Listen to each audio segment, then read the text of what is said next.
regardez cette radio des poumons. Là, vous voyez, c'est une tumeur. On va pouvoir la traiter. Elle a été détectée à temps. Et vous savez, pour la déceler, il n'y a qu'un moyen, les rayons X. Oui, ces rayons qui font peur à tout le monde. Mais je vous rassure, les rayons, quand ils sont maîtrisés, ce sont des alliés.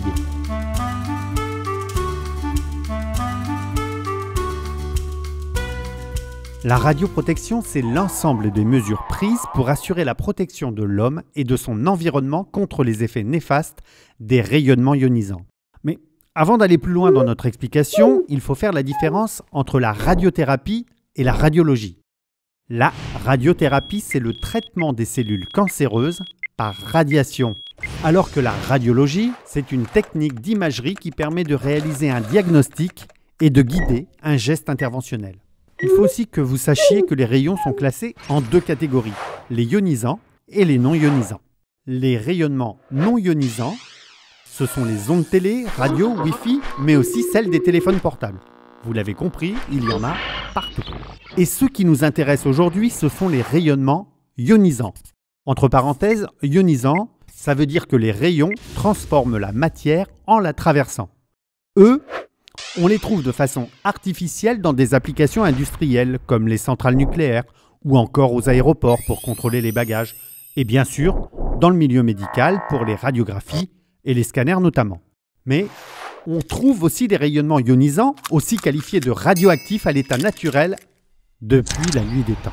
Oui, depuis toujours, nous sommes exposés quotidiennement de façon naturelle à des radiations venant de l'air, de l'eau, du sol et du soleil, et variables d'une région à l'autre selon l'altitude et le type d'habitation.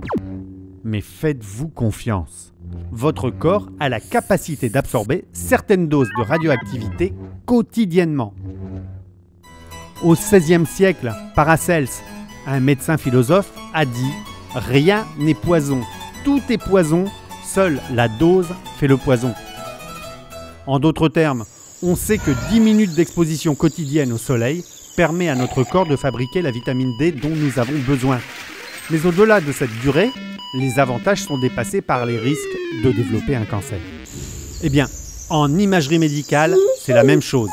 On ne s'autorise à utiliser les rayons que si les bénéfices sont largement supérieurs aux risques. Vous savez, nous autres, professionnels de santé, quand on pense exposition aux rayons, on pense radioprotection.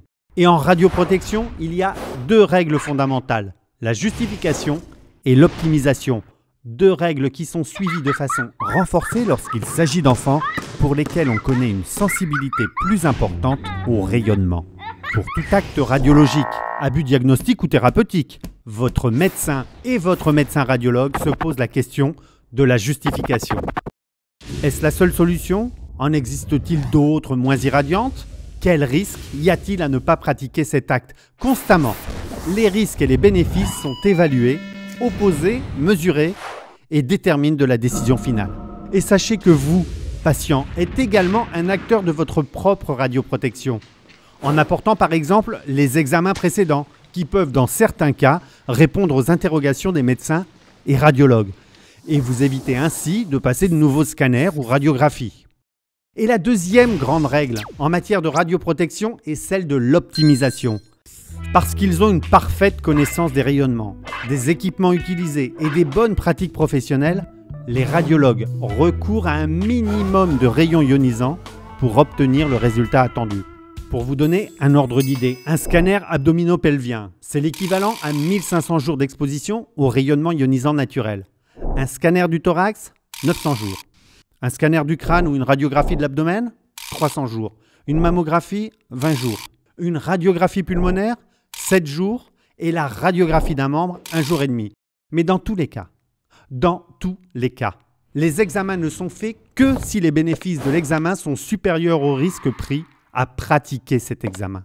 Donc, s'il est vrai qu'il ne faut pas sous-estimer le risque des rayonnements ionisants, il ne faut pas non plus, par défiance, se priver de diagnostics rapides, précis et fiables qui permettent de traiter rapidement les patients et sauver des vies.